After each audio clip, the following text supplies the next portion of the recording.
Guys কেউ যদি আমাকে জিজ্ঞেস করে আমি কেন আর এখন ফ্রি ফায়ার গেমটি খেলি না, তাহলে আমি বলবো মিস্টার ত্রিপোলারও কিন্তু এখন বিয়ে করেছে এবং সে তার নতুন ব্যবসা নিয়ে ব্যস্ত, তাই সে এখন আর আমাদেরকে আগের মতো হাসায় না।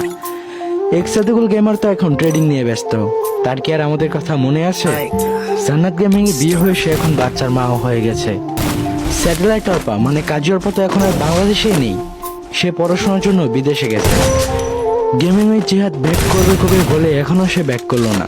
নাইম আলম এখন আর MP40 দিয়ে বারমুডা ম্যাপ কাঁপায় না। মামা প্রবলেমের বাতিন মিয়া, নুপ মামা, টস বাংলা গেম, তারা এখন ভিডিও বানানোর কথাই হয়তো বা ভুলে গেছে।